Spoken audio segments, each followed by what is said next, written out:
que l'Église est soumise à Christ, les femmes aussi doivent l'être à leur mari en toutes choses.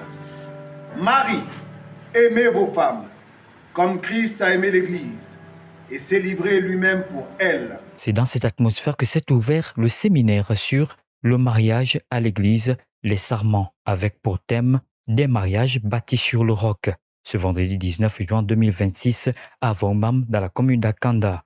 Un séminaire qui a particulièrement touché les nombreux invités venus, certains pour préparer leur entrée au mariage, d'autres pour renforcer les fondements de leur attachement.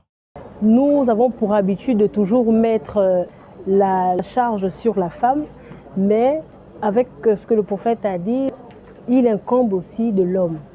C'est l'homme qui est non seulement le chef de famille, c'est l'homme à qui ce fardeau-là, il a été mis pour que par la suite, nous, femmes, en tant qu'aide, nous puissions l'aider à prospérer, s'il faut dire ça comme ça.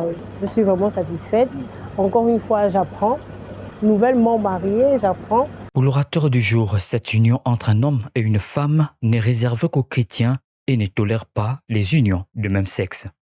On ne peut pas parler de mariage entre un homme de même sexe, enfin entre des homosexuels, c'est-à-dire un homme et un homme et un homme, une femme et une femme. Parce que d'après l'autorité des Écritures, le mariage doit se faire, c'est l'union entre un homme et une femme qui ont été créés, donc qui n'ont pas le même sexe. On parle de sexe féminin et de sexe masculin. Alors c'est important de le dire parce que le mariage se révèle dans les Écritures comme étant la première institution, c'est-à-dire la première structure dans laquelle on retrouve les lois divines, les principes divins. On retrouve l'expression de l'amour de Dieu, de la sagesse de Dieu, de la connaissance de Dieu, de l'intimité avec Dieu.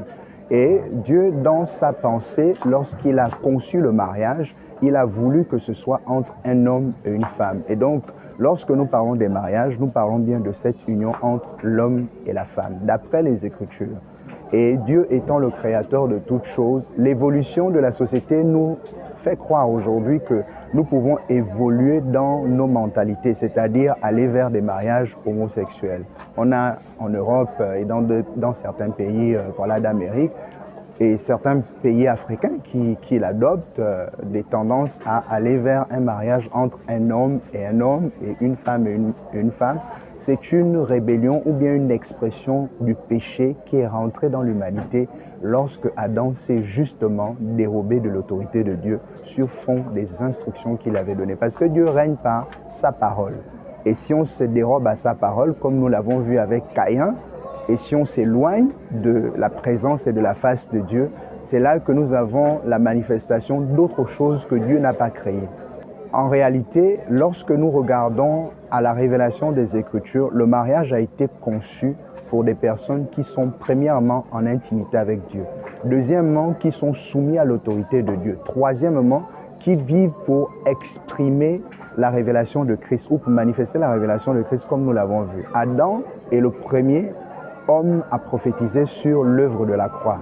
En ce sens que lorsqu'il a été plongé dans un sommeil profond par le Seigneur a retiré de sa côte pour former la femme. Et donc c'est l'image, ou c'est du moins la préfiguration de ce qui devait arriver dans les années futures par l'œuvre de la croix. Le soldat romain a pris sa lance pour percer le côté de Christ pour que l'Église soit formée.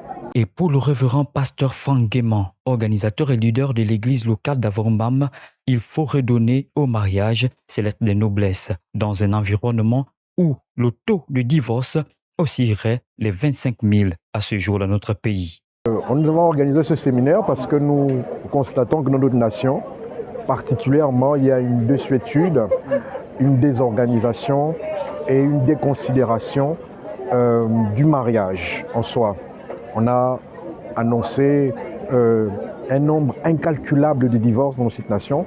Et nous, en tant qu'Église, on voulait répondre à la question du mariage parce que parler de mariage est aussi biblique. Parler de mariage est un message d'actualité pour se poser des questions. Comment faire le bon choix?